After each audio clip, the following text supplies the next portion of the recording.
सर्वेभ्यो नमो नमः। आज हम संस्कृत व्याकरण में लट लकार पढ़ेंगे। धातु रूप पढ़ना शुरू करेंगे हम कि लट लकार जो है उसके रूप कैसे चलते हैं वो सब हम पढ़ेंगे। जो मेन लकार है वो 5 हैं, सबसे महत्वपूर्ण हैं, जो 10वीं तक की कक्षा में आते हैं, जिनको हम पढ़ते हैं और जो पढ़ने चाहिए वो सारे लकार मैं आपको यहाँ पे पढ़ाऊँगी। आज हम लट लकार पढ़ेंगे। लट का मतलब होता है वर्तमान।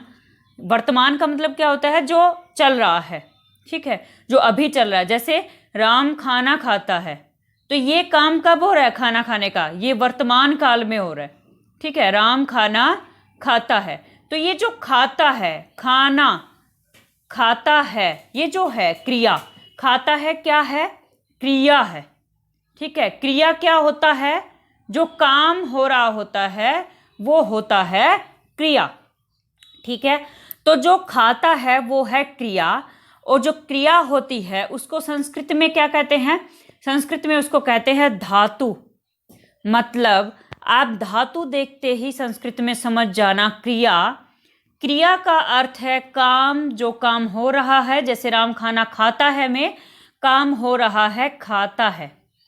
कब खाता है? खाता है यानी कि अभी खा रहा है, वर्तमान में ये काम हो रहा है। तो इसके लिए आप कौन सा लकार इस्तेमाल करेंगे? लट लकार इस्तेमाल करेंगे। किस तरह से होता है वो मैं आपको बनाना भी सिखा दूंगी, समझा दूंगी। जैसे एक बात होती है, एक है कि खाता है, एक होता है खाया। तो भूतकाल में हो गया आपका जैसे खाया, मतलब कोई काम जो है वो बीत चुका है।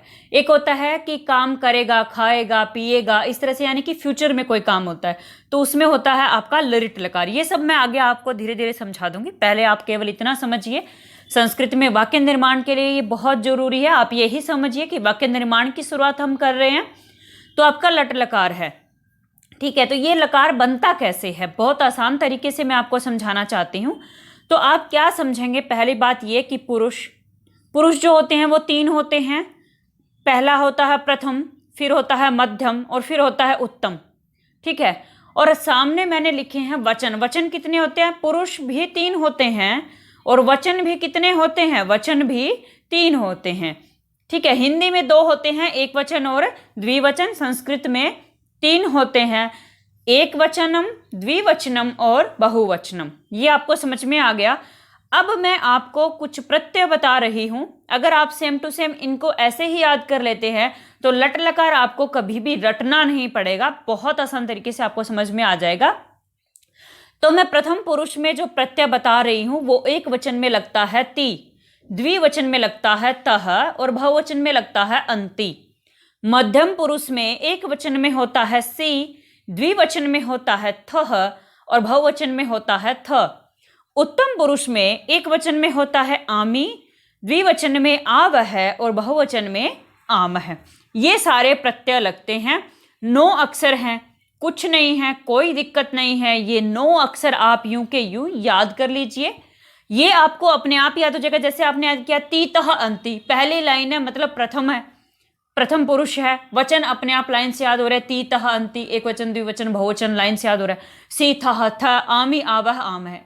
9 अक्षर है, केवल 9 अक्षर है। इनको अच्छे से याद करिए, शब्द आपको लकार जो है बहुत अच्छे से याद हो जाएगा।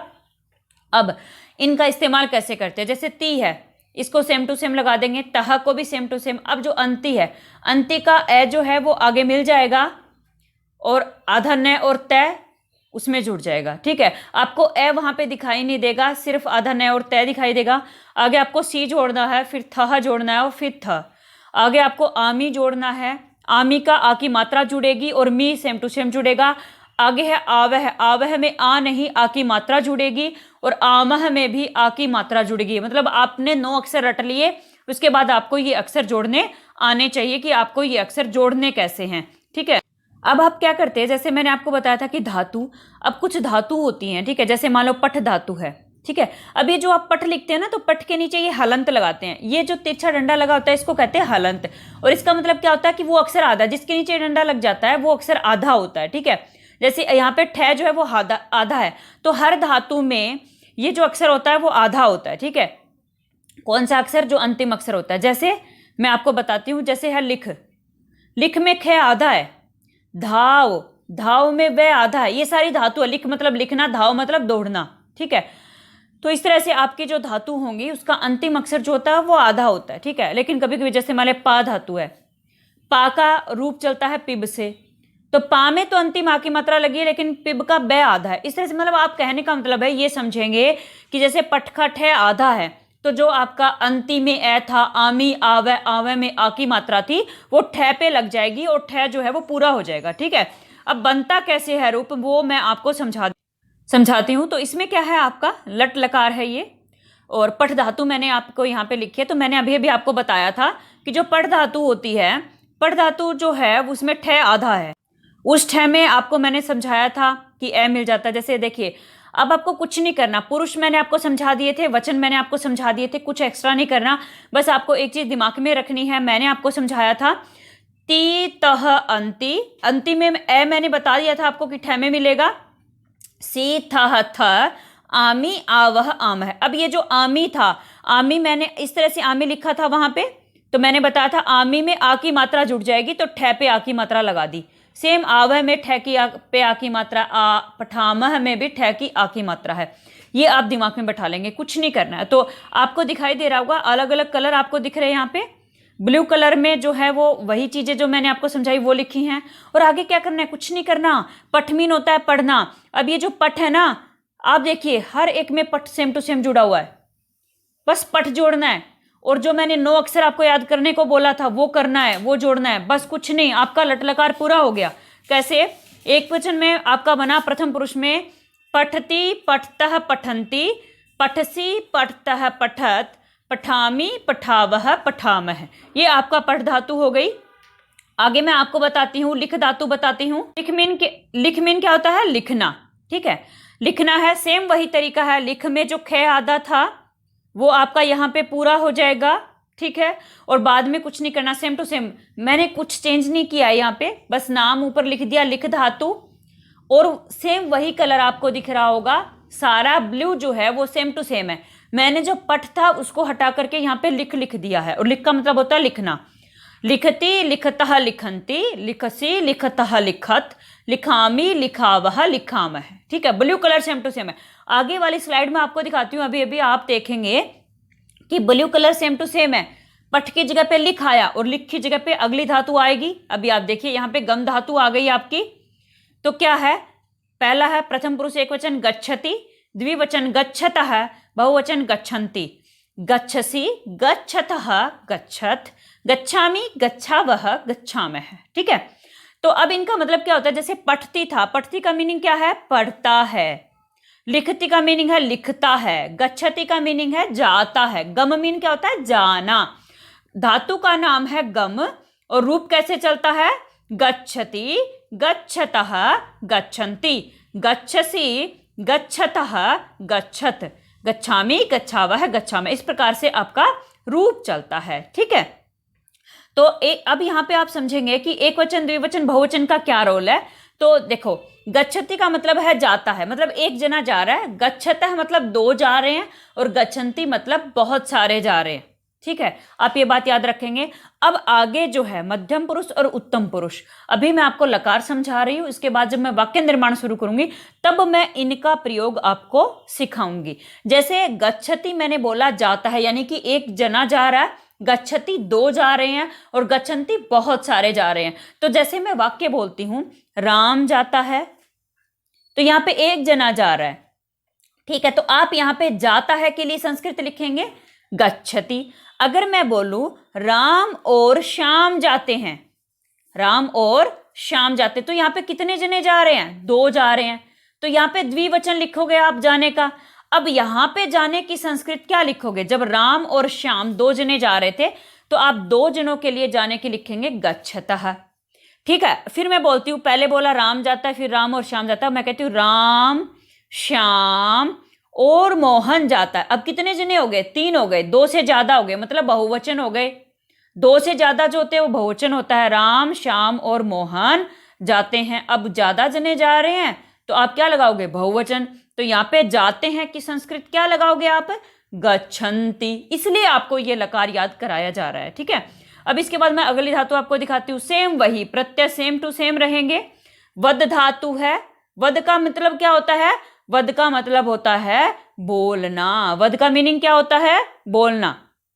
ठीक है, तो आपका सेम वही तरीका है, प्रत्यय same to same blue colour में है। पठ लिख और गम की जगह पे मैंने वद लिख दिया यहाँ पे। वदति, वदतः, वदंती। मध्यम पुरुष का एक वचन होगा वदसी, वदथः, वदत, वदामी, वदावह, वदामह। सेम टू सेम तरीके से आप याद कर लेंगे। अगली धातु आप पढ़ेंगे पा धातु। पा मतलब इसका पिब शब्द रूप चलता है। पा मतलब होता है पीना, रूप पिब से चलता है। अगर आपको धातु पूछे तो आप बोलेंगे पा, और रूप अगर आपको चलाना हो तो आप पिब से शुरू करेंगे।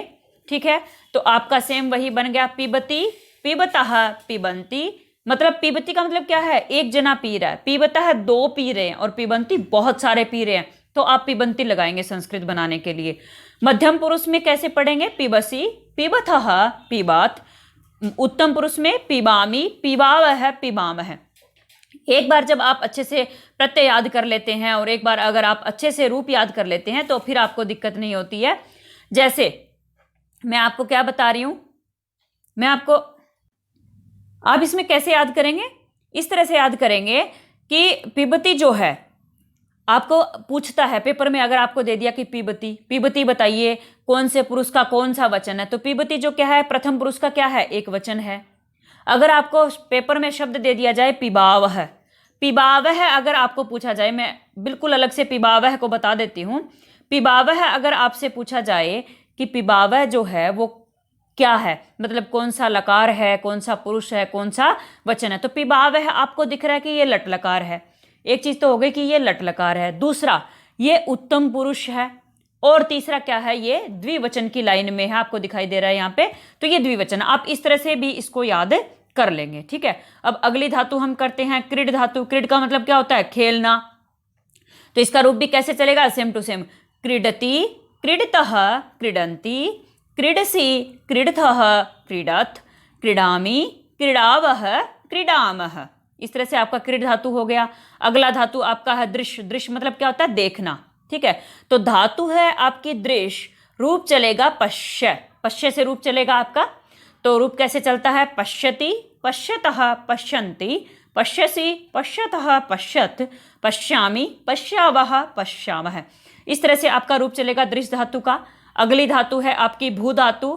भू मतलब क्या होता है? होना। मतलब जैसे होना अर्थ अगर आप होता है, बारिश होती है जो अर्थ होगा ना, उसके लिए आप भू धातु इस्तेमाल करेंगे। और रूप कैसे चलता है? भू नहीं चलता, भाव से चलता है रूप। ठीक है, धातु का नाम है भू और रूप चलता है भाव से। तो कैसे चलेगा? भावती, भावतः, भवन्ति, भावसि, भावथः, भवत, भवामि, भवावह, भवामह। इस तरह से आपका रूप चलेगा। अगली धातु है आपकी खाद धातु। खाद का मतलब क्या होता है? खाना। ठीक है, खादति, खादतः, खादन्ति, खादसि, खादतः, खादत, खादामि, खादावह, खादामह। इस तरह से आपकी खाद धातु का रूप चल गया। अगला रूप हम देखते हैं किस तरह से नी धातु। नी का अर्थ क्या होता है? ले जाना। अगर को मतलब जो कहते हैं कि राम पुस्तक ले जाता है, ले जाता है, कि संस्कृत जो है वो नी धातु से बनेगी। यहाँ पे हमने लिखा है नी। और रूप कैसे चलता है? रूप चलता है नए। ठीक है, नए से चलता है। जैसे भू का चला था भाव से, ऐसे ही नी का चलता है नए से। तो आपको हर एक में नए जोड़ देना। आपको सब में नए दिखाई दे रहा होगा यहाँ पे। ठीक है, इस तरह से नए जोड़ना है। प्रत्यय सेम टू सेम है जो हमने शुरू से करते आ रहे हैं। तो आपका रूप कैसे चला? नयति, नयतः, नयन्ति, नयसि, नयथः, नयथ, नयामि, नयावह, नयामह। इस प्रकार हमने नी धातु करी। अगली धातु आपकी धातु है क्री धातु। क्री का मतलब क्या होता है? क्री का मतलब होता है करना। करना मतलब कोई भी अगर काम करते हैं तो वो होगा क्री धातु से। रूप कैसे चलता है? चलता है कर आप लिखेंगे। ठीक है, और कहीं पे ओ की मात्रा है और कहीं पे ऊ की मात्रा है। ये आपको अच्छे से याद करना ही पड़ेगा। ठीक है, ये प्रत्यय तो सेम टू सेम है, प्रत्यय तो सेम रहेंगे, प्रत्यय में आपको दिक्कत नहीं आने वाली है, लेकिन आपको थोड़ा सा स्ट्रक्चर इसका जो है वो अच्छे से याद करना पड़ेगा। तो रूप कैसे चलता है? प्रथम पुरुष में होता है करोति, कुरुतः, कुर्वन्ति, करोषि, करोषि, सॉरी यहाँ पे श जो है वो अलग है, ये वाला श आएगा यहाँ पे। ठीक है, करोषि, कुरुतः, कुरुत, करोमि, कुरुवः, कुरुमः। ठीक है, इस तरह से आपका रूप चलेगा। आगे हम क्री धातु देखेंगे। क्री का मतलब होता है करना। अब ये जो लकार हमने लिखा है ना, इसमें थोड़ी सी गलती है, मैं पहले उसको ठीक कर देती हूँ। ये जो आपका शी है, यहाँ पे ये षटकोण वाला श आएगा, मूर्धन्य शकार। ये जो कुरुवह कुरुमह, यहाँ पे भी आपको गड़बड़ दिखाई देगी थोड़ी सी। यहाँ पे क्या है, यहाँ पे आपको ये जो कुरुवह लिखा है ना, कुरुवह, ये ऐसे नहीं है, ये ऐसे है। ये प्रिंटिंग मिस्टेक है, आप नोट कर लीजिए और आप इसको सही कर लीजिए। और बहुवचन में आपका इस तरह से ऊपर रैक लगेगा और कुर्म है, ठीक है, इस तरह से चलेगा। ये रोंग है, आप इसको नोट करके सही कर लेंगे। तो आपका प्रथम पुरुष में कैसे चलता है, करोति कुरुतः कुर्वन्ति। मध्यम पुरुष में करोषि कुरुतः कुरुथ। उत्तम पुरुष में करोमि कुर्वः कुर्मः। इस प्रकार से आपका क्री धातु में लट लकार में रूप चलता है। आगे धातु है आपकी धाव धातु। धाव का मतलब क्या होता है, धाव का मतलब होता है दौड़ना, ठीक है। तो धाव दौड़ना में धाव को सेम टू सेम जोड़ेंगे, ये आसान ही है। तो प्रथम पुरुष में है धावती धावतः धावन्ति। मध्यम पुरुष में धावसी धावतः धावत। उत्तम पुरुष में धावामी धाववः धावामः। इस तरह से धाव धातु का रूप चलेगा। अगली धातु है आपकी नृत्य। नृत्य का मतलब क्या होता है, नाचना, ठीक है। और रूप कैसे चलता है, आपका रूप चलता है नृत्य से। नृत्य का मतलब वही होगा, नाचना। और रूप कैसे चलेगा, इस तरह से। नृत्य सेम टू सेम लिखा, तय पे हलंत आपको दिख रहा होगा, आधा तय और ये और जोड़ दीजिए, ठीक है। और बाकी प्रत्यय सेम टू सेम है, यूं का यूं ही। नृत्यति नृत्यतः नृत्यन्ति। नृत्यसि नृत्यतः नृत्याथ। नृत्यामि नृत्यावह नृत्यामः। इस प्रकार से नृत्य धातु मतलब नाचना जो है उसका रूप चलेगा आपका। अगली धातु है आपकी गर्ज। गर्ज मीन होता है गर्जना, जैसे बादल गरजते हैं या शेर गरजते हैं। तो गर्ज धातु लट लकार हो गया। रूप कैसे चलेगा, गर्जति गर्जतः गर्जन्ति। गर्जसी गर्जतः गर्जत। गर्जामि गर्जावह गर्जामः। अब ये जो है ना, गर्जामि गर्जावह गर्जामः में ये जो रै है ना, रै पे दिख रहा है, इसको इस आ की मात्रा पे लगाना है, ठीक है। आ की मात्रा पे आप इसको लगाएंगे, ठीक है। इस प्रकार हमने जो ये लट लकार है वो हमने पढ़ लिया। अगर आपको हमारी वीडियो पसंद आए तो लाइक शेयर और सब्सक्राइब कीजिए। और इससे संबंधित जो भी सुझाव हैं वो आप हमारे कमेंट बॉक्स में लिख सकते हैं। धन्यवाद।